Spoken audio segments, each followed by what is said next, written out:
ভাবুন তো, এমন এক রাত যখন পৃথিবী শান্ত, মানুষ ঘুমাচ্ছে বা রাতের কাজ নিয়ে ব্যস্ত, কিন্তু আকাশের অদৃশ্য রাজ্যে শুরু হয়েছে এক বিশাল পরিবর্তন। সেই শক্তি যা সবসময় মানুষের পাশে ফিসফিস করে, পাপ করো, ভুল করো, হঠাৎ করে শক্তিহীন হয়ে পড়ে। এটি হলো শয়তান ও তার শক্তিশালী সহযোগীদের প্রভাব। রমজানের প্রথম চাঁদ ওঠার মুহূর্তে আকাশের ফেরেশতারা নেমে আসে। তাদের হাতে থাকে শিকল, কিন্তু লোহা নয়, এটি আল্লাহর কুদরতের অদ্ভুত শক্তি। তারা শক্তিশালী শয়তানদের হাত পা বাঁধে। শয়তানরা পালাতে চায়, কিন্তু কোনো উপায় নেই। তাদের আর্তনাদ সমুদ্রের গভীর অন্ধকারে হারিয়ে যায়।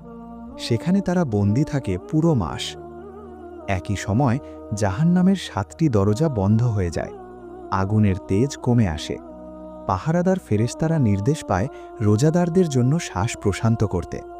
অর্থাৎ এই মাসে আল্লাহ আমাদের শাস্তি দিতে চান না, আমরা পাপ থেকে ফিরে আসতে পারি। অন্যদিকে জান্নাতের 8টি দরজা খোলা হয়। হুরেরা, নদী, নালা, বাগান সব নতুন রূপে সাজানো। ফেরেশতারা ঘোষণা করে, নেক কাজ করো, এটি তোমার সময়। যারা পাপ করতে চায়, থামো। বিশেষ করে রাইয়ান দরজা, যা শুধুমাত্র রোজাদারদের জন্য। যারা আল্লাহর পথে তৃষ্ণার্ত, তারা প্রবেশ করলে অনন্তকাল ধরে তৃষ্ণা মিটে যাবে। কিন্তু শয়তান বন্দী হলেও মানুষের ভিতরে জন্মের পর থেকে থাকা ছোট শয়তান বা কারিন থাকে। এটি মানুষকে প্রলোভনে ফেলে। এছাড়া আমাদের পুরনো অভ্যাস, পাপের অভ্যাসও থাকে। তাই রমজান মাসে যদি আমরা পাপ করি, তবে তা আমাদের নিজের ইচ্ছার ফল।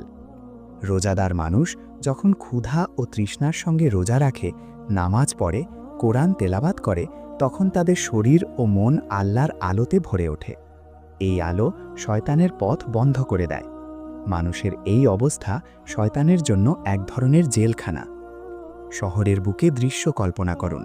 বাজারে লোকজন ব্যস্ত, কেউ ইফতারের জন্য অপেক্ষায়, কেউ রাতে নামাজের প্রস্তুতিতে। কিন্তু আকাশের 7 স্তরে এক অপার দৃশ্য ঘটে। শক্তিশালী শয়তানরা শিকলবন্দী। তারা পালাতে চায়, কিন্তু তাদের কোনো উপায় নেই। সমুদ্রের গভীর অন্ধকারে তারা নিরুপায়ভাবে ছটফট করে।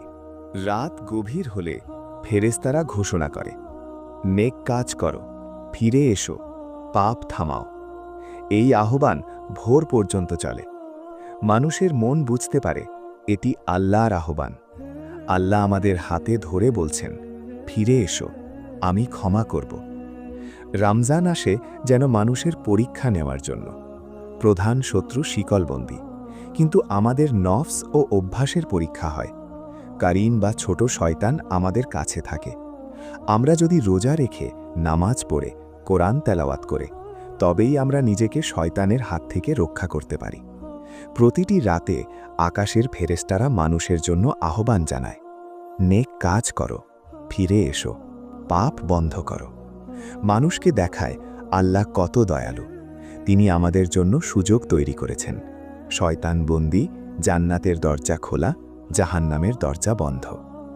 রাতের শেষ মুহূর্তে রোজাদার যখন ক্লান্ত, ইফতার করে বিশ্রাম নেয় বা তারাবির নামাজ পড়ে, আকাশের নিচ থেকে এক শান্তি নেমে আসে।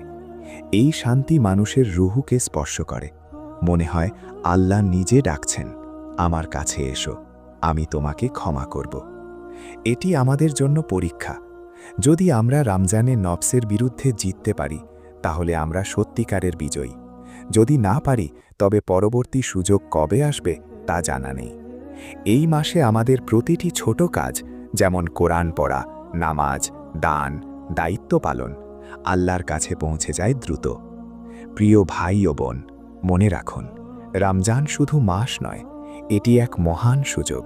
আমাদের শত্রু সীমিত, আল্লাহর দয়া প্রবল। এই মাসে নিজেদের নিয়ন্ত্রণ করুন। শয়তান শিকলবন্দী, জান্নাত খোলা, জাহান্নাম বন্ধ। আমাদের সিদ্ধান্তের উপর নির্ভর করছে আমরা আল্লাহর কাছে ফিরে আসব কিনা। হে আল্লাহ, এই পবিত্র মাসে আমাদের প্রলোভন থেকে রক্ষা করুন। আমাদের নাম লিখুন মুক্তিপ্রাপ্তদের তালিকায়। জান্নাতের রাইয়ান দরজা দিয়ে প্রবেশের তৌফিক দিন। আমিন। এই গল্পটি পছন্দ হলে লাইক দিন এবং আমাদের চ্যানেল নীল চিরকুট সাবস্ক্রাইব করতে ভুলবেন না।